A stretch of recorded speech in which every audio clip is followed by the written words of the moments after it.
Hello and welcome to the Alpha Software Demo and Q&A webcast.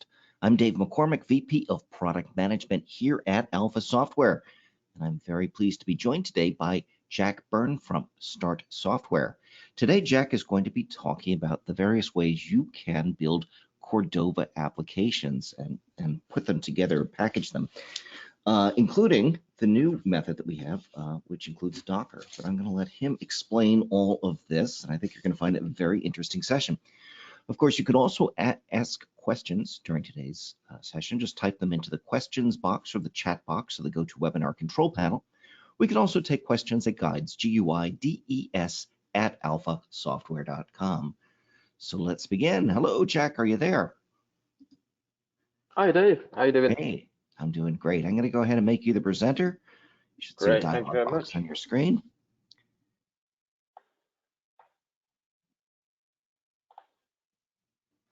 Great. Can you see my screen okay, Dave? Not yet, but it will. No, not yet. I'll give it just a moment to come through. Yeah, sure.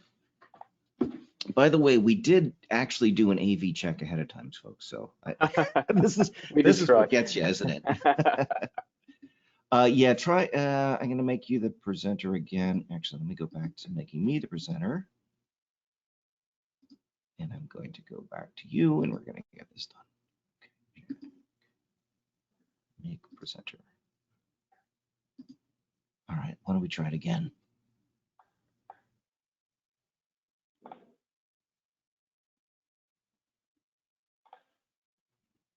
How's that looking, Dave? Has that come through? It still says waiting to view your screen for some reason. We'll take a look here. Okay, let me see if I can. Oh, wait. And interestingly, your colleague there can see it, but I can't. Can anyone else see? Oh, there we go. I see a screen now. All right, cool. Now, can you see it? Great. Yep. Brilliant. Great. So just a quick brief introduction about who I am and who Start Software are. So some of you might have heard of us from some previous webinars. We've done quite a few for you now, I think, Dave. Quite a few. So yeah, so some of you may have heard of Start Software. So my name's Jack. I work for Start. I'm one of the software developers here and one of the product leads. So Start Software is a UK development company. You can find us on our website here at start-software.com, and we're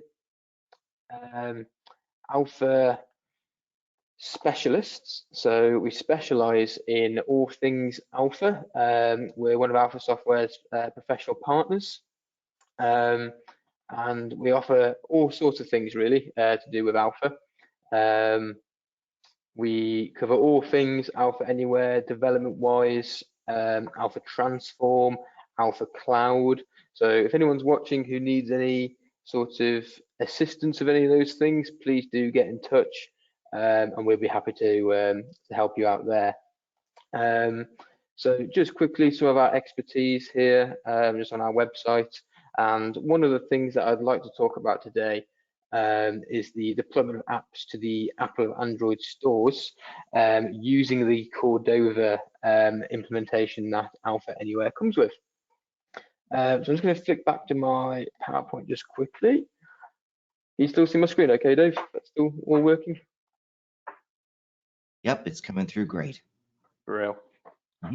So just quickly, just in case anybody isn't familiar with what Cordova is, Cordova essentially allows you to package up your HTML, CSS, and JavaScript and run it like a native application on both Android and iOS.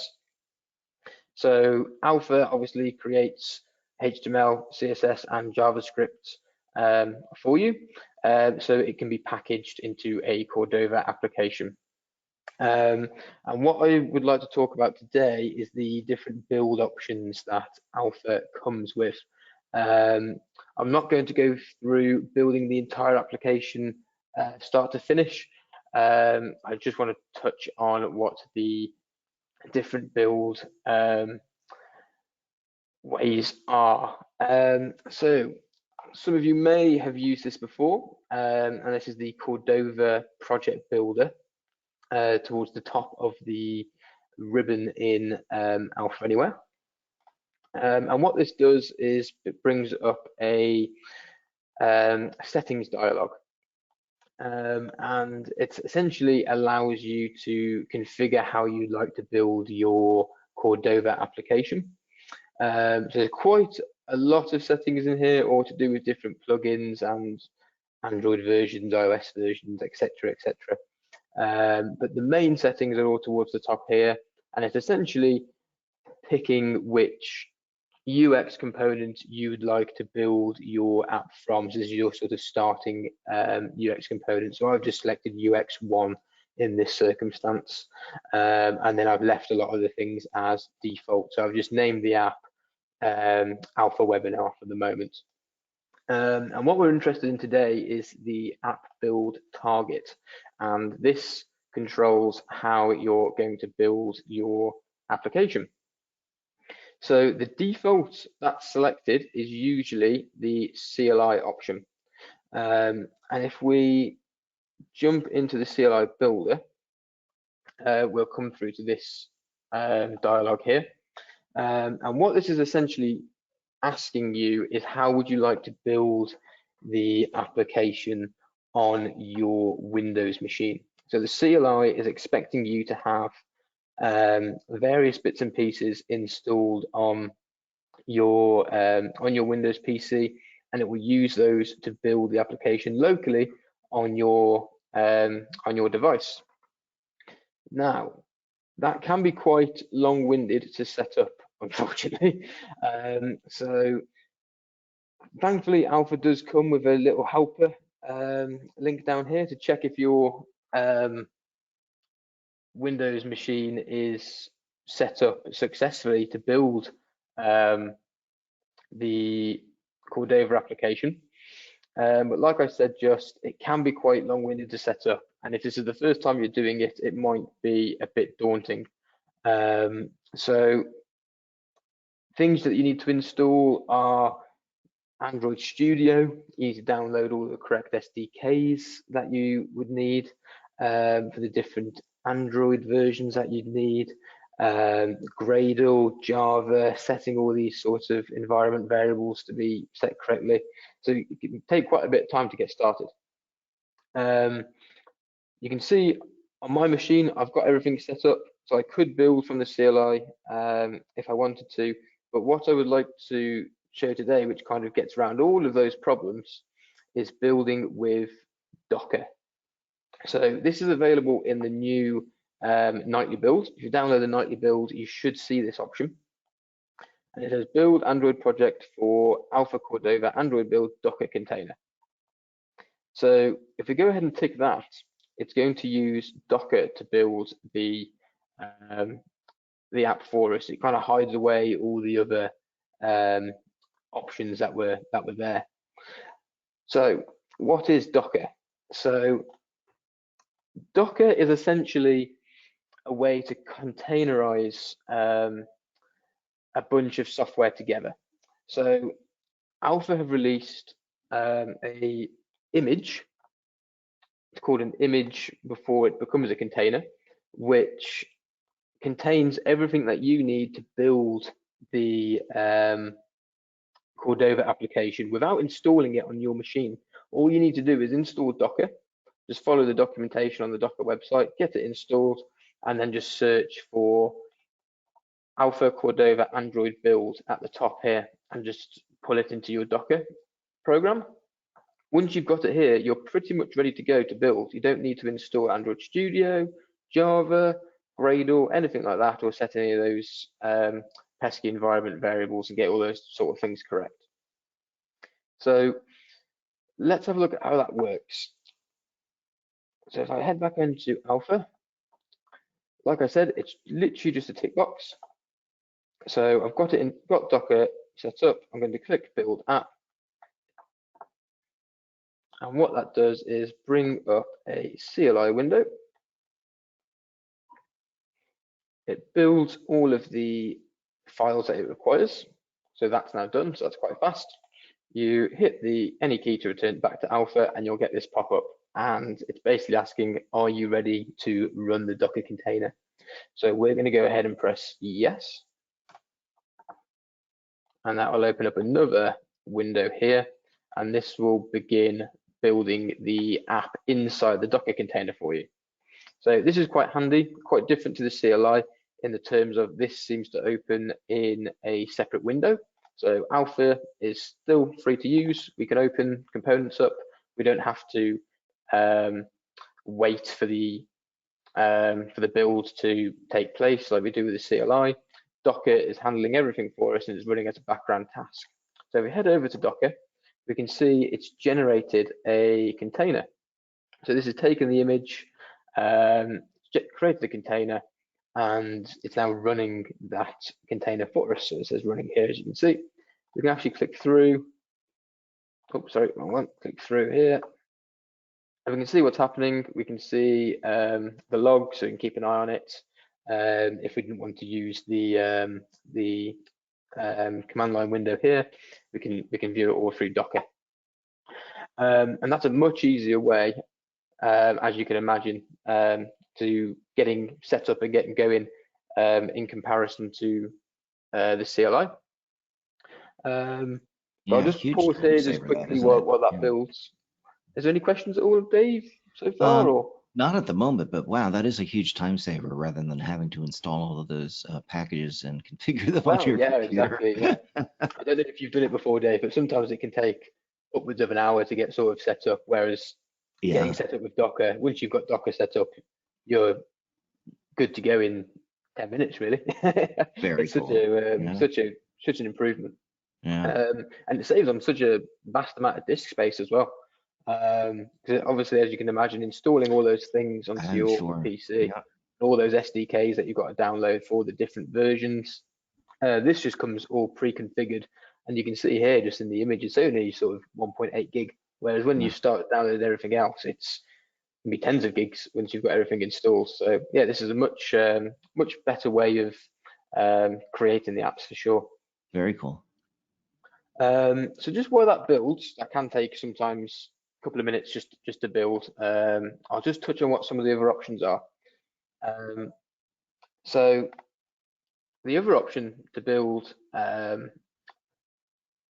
away from on your local machine is building in the cloud.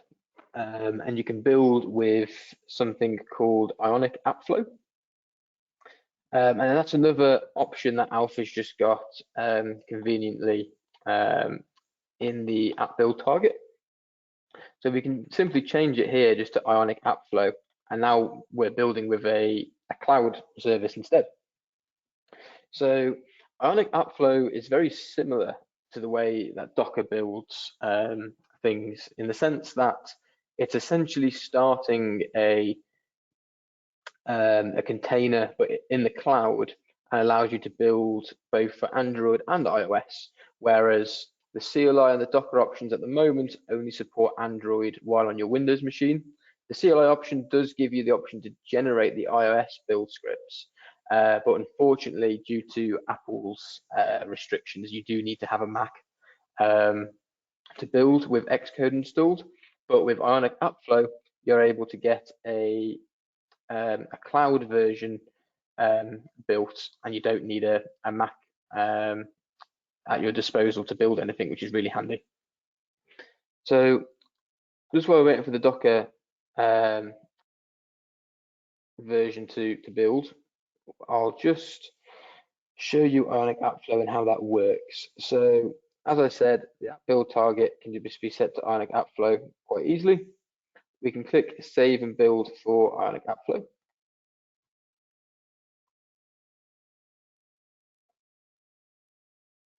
And what this will do is actually launch GitHub Desktop. Now I've got this already set up, but what it's essentially doing is taking your files and generating them locally, and it's going to write them to a directory that you've specified. So let's just modify the files, because what I just opened up didn't generate any differences. So if we just click generate Cordova project asset files, and what we'll do, we'll just bump the version up as well, just to ensure we get a change. and we'll save and build. And this time round, we should see some changes come through.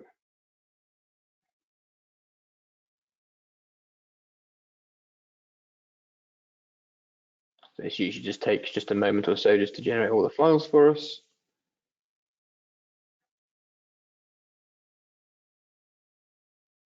It opens up GitHub Desktop for us, and we can see what files changed. So this is really handy for being able to see what changes you've made, whether or not you've made a change to one of the plugins in your Cordova application, or you bumped the version like I've just done, or if something else has changed in any of the HTML, CSS, or JavaScript that you might have edited, it all appears here.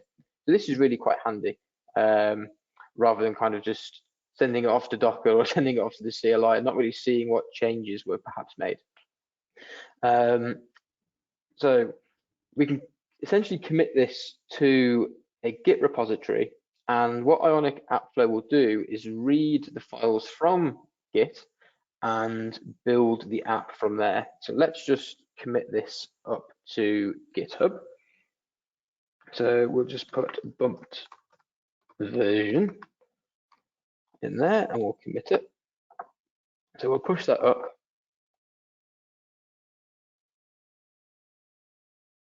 Great, so that's now in our GitHub repository. And if we head over to Appflow, so this is Appflow, I'm logged in here. I've set up the app already and just linked it to our GitHub repository. And you can see all of our commits start to come through. So here are some commits I did earlier. Here's the commit I just did where I bumped the version up. And we can say we want to build from this version. The great thing is that you've got a full history here, and you can actually build from any of the versions that you've committed to your Git repository. So if you make a mistake or you need to roll back, you can do with Ionic Appflow quite easily. That's another benefit of Appflow. If we head over to the Start Build option here, we get a nice little UI where we can pick which platform we'd like to build.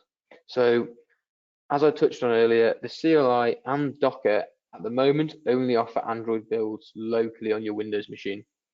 With Appflow, we can build for iOS or for Android. There's also a web option. I won't go into that at the moment, but we've got both app platforms available to us here. So if we select Android for the time being, you can choose your build type, whether or not it's going to be a debug or release version. We'll leave it at debug for the moment. And we've got some other handy features as well to do with caching, so we can cache various dependencies to speed up the build next time round. We've got some app preview options, so it comes with a whole host of other features that aren't available via the CLI and Docker, which are really handy. And we do also have ways to deploy straight from Appflow to the app stores. If I was doing a release version, then I could select a signing certificate and I could select a destination and actually push it straight to Google Play from here. And the same for iOS as well, which is really handy. But we'll go ahead and just do a debug version for the moment, so something that's not going to go into the Play Store, and we'll hit build. And what this will do is you'll join a queue for what they call a runner, and a runner is essentially an available slot to build your app. So sometimes if Appflow is really busy, you might have to wait a moment or two, but usually it builds straight away, just like it has now. And essentially this is just doing what the CLI would be doing on your machine, but it's doing it in the cloud. You didn't have to set up anything. And this will just whirl away in the background for you, just in another tab in your browser, and build the app. Should all build successfully, and if it does, you'll be able to just download the APK straight from here, and then install it on any devices that that you might choose to do so. Or if you're doing a release version, send it straight to the Play Store or straight to the Apple App Store if you're doing an iOS version. Cool. So hopefully our Docker version has finished. I think it might still be going. I think my PC is running a bit slower than normal because I'm doing the whole screen share thing. Works, yeah. But I'm imagining that will finish Well, look shortly. at the CPU usage at 99%. Well done. Yes, I'm working quite hard. I don't know if you can hear it, but the fan on my laptop is going quite crazy at the moment. It's very Quite a warm few over things on the there. go. Yeah. Yes. Hey, Any questions so far, Dave? Or let me looking take a at look. quiet at And the now, moment? just as a reminder, you can ask questions by typing them into the questions box. Don't see any at the moment. I like that concise explanation of what your three options were. I think that's very cool. And I hadn't really looked into, I know a lot of people here have been using Appflow, and admittedly I had not. And I didn't realize the method they used was going up through GitHub, which makes a lot of sense. And probably is one of the reasons they allow you to move through versions pretty easily. They might, Yeah, I using mean, that, I think it's actually one of the yeah. selling points, really. Yeah. While the CLI and Docker are obviously good options, Yeah. Appflow I think beats both in terms of it pulling from a Git repository. So because you've got that versioning, it's so easy just to roll something back, or just put something into a test branch or something like that, and just build from there, and not have to worry about rolling back any sort of source code on your actual local machine. Yeah, it's a lot easier. Yeah, a lot easier. That's a cool system. The other thing is that just as a reminder, while you do need to use a Mac to build the iOS versions, you don't need to own a Mac. You can in fact just get an online instance of Mac computers. There are quite a few vendors who will do that for you. Oh, for sure. Yeah, we've for a used small amount, you just pop in, and you don't need to own the hardware.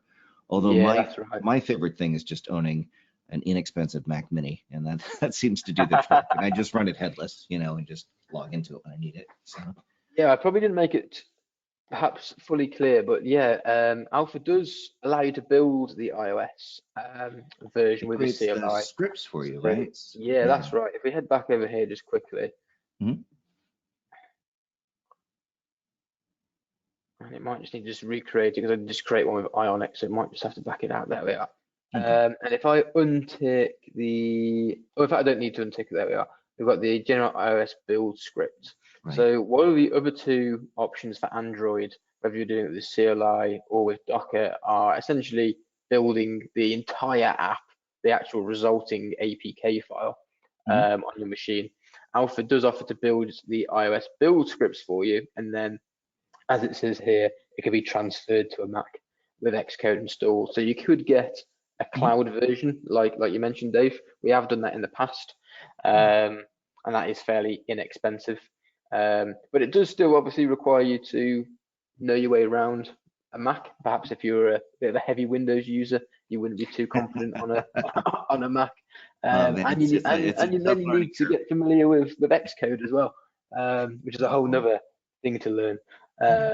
So using something like Appflow definitely seems to be the way forward, for me at least, anyway. I think. Yeah, for sure. It looks like Appflow's finished. It's finished a lot quicker than my hard-working machine at the moment. Okay. So we can see down here, essentially, you can run through all this and see what it did. And over here on the right-hand side, we've now got the two resulting files, the AAB and the APK. Android actually has two app files that can be built. I think the AAB is the newer sort of format that Google's starting to push, but APK is still widely accepted. And the great thing is as well, once it's built, it keeps all your builds in the cloud as well. So I can go back at any point and re-download the file. So I've almost got like a safety net. I can't lose my my build files, which is quite yeah, convenient. no, that's very handy. Yeah. Exactly. Yeah. And you can log in from anywhere, even if you don't have your machine with you. No, that's super cool. Yeah, and it's really helpful, I find, as well, for building in teams. Anybody who builds in teams, this is quite helpful, because Docker kind of addresses the issue, I suppose, because it's one build environment now. But when you were building back with the CLI previously, you had to kind of ensure everybody had the same setup on their machines. Everybody's got Android Studio, everyone's got the same Java version, everyone's got the same version of Gradle, etc., etc. And that could have been a real nightmare. If you're working in teams of 3, 4, 5 plus, you can imagine how much effort that's going to be to try and keep on top of everybody. Whereas this is quite helpful because everyone can just log in, everyone can have the same build environment. You don't need to worry about any of that. So that's another win with Appflow. Very cool. So hopefully the Docker image has finished. CPU 0. That's a good sign. That's a good indication. We've got a build successful message. So if we head back over here, yeah, we can see build successful in the green there, and it's output the APK for me. So if we head over here, we should be able to find it on my machine. I'll just get into my file explorer.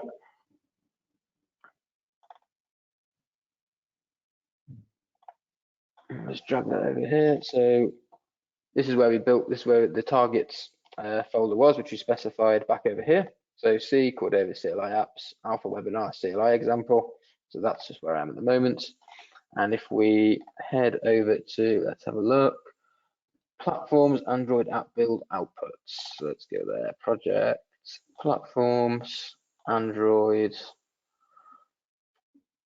I think it was app, was it? App build, yeah, app build outputs. And here's the APK. So that's built successfully on my machine. You can see that generated a couple of minutes ago.